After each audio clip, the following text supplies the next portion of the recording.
Hi guys, welcome back to my channel. I am Lity. So for today's episode, I want to share with you how I got here in the United States. What was the process that I went through? So I'll be taking video and posting more visa processes. So this will help you and this will serve as your guide and give you an idea on how to get here. So let's start it by me saying it's not easy to get here in the States. But as long as you're gonna go through the legal way, the correct process, if I did it, I know you can do it as well. So I'm here to help you, and we'll start it from how did I get here from the first step, okay? So this is based on my experience, all right? So the first thing we did is I got engaged with my boyfriend, which is my husband right now. So right after we got engaged, we were in a relationship for 2 years, okay? Right after the engagement, my husband filed for a K1 fiancé visa. So he was here in the States. So he need to fill up all those forms. And as Filipina, we just need to give him documents like birth certificate and all of that stuff. So after that, luckily after 4 months, our petition got approved. And you know, it's case-to-case basis. It doesn't mean I got approved for 4 months that's gonna happen to you. We are so lucky because some people will take 5 to 1 year. So, okay. Yeah. So when my visa got approved, I flew here, and then I got here September of 2016. So you having the fiancé visa means you need to get married within 90 days, or else you're going back to the country where you came from. If me, I'm going back to the Philippines.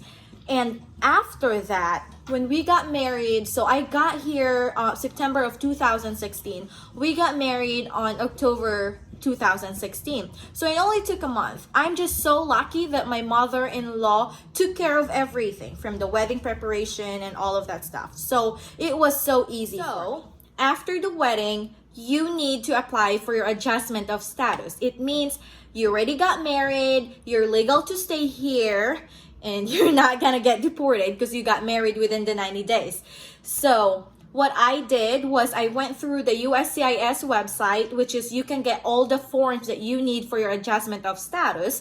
And then I also had a page on Facebook, and that actually helps me because all of the people in that page went through the same process. And I also have some friends, and I know someone that went through the same process, so I just keep asking questions.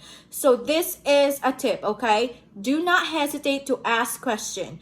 Ask those people that been through the same process so that they can tell you their experience and you can learn from it. So it is very important for you to apply for adjustment of status right after you get married. Why?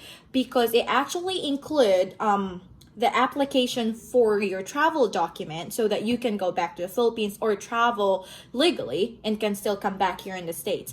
And also it includes your application for employment authorization. So that will allow you to have a life here in the States because you're gonna get a job. So it's very important for you to apply for adjustment of status. So I did apply for my adjustment of status, and it only took 4 months. Yes, 4 months. Then after that, I received my 2 years green card. And that's a resident card. That's what we call a green card.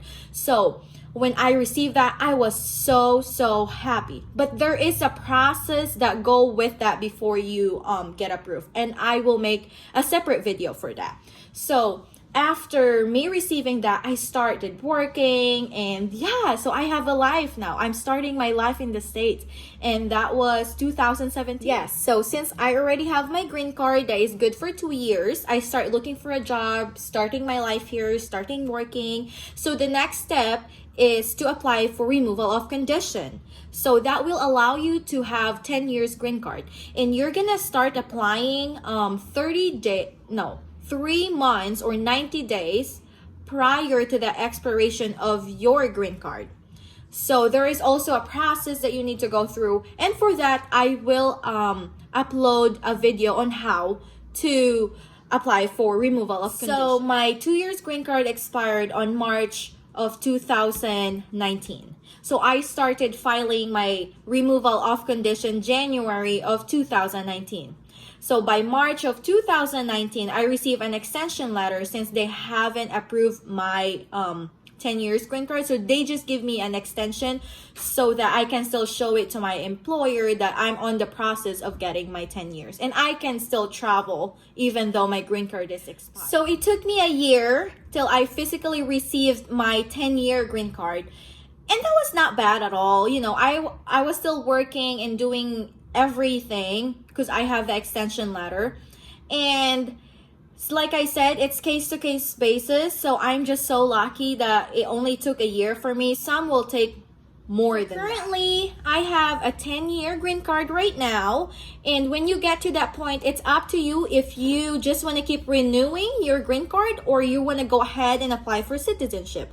As long as you stayed in the United States for 3 years and married to the same guy who petitioned you through the K1 fiancé visa, then you are good to go to apply for citizenship after 3 years. And so that's right now, 2021, I'm actually on the process of my citizenship, and hopefully this year I can receive some good news that I can become a citizen. So that's it. That is actually the process that I went through and the process that I'm at right now. So don't you worry, I'm gonna make other videos in regards, like step-by-step video on how to apply for a K1 visa, adjustment of status, and a removal of condition, and applying for citizenship.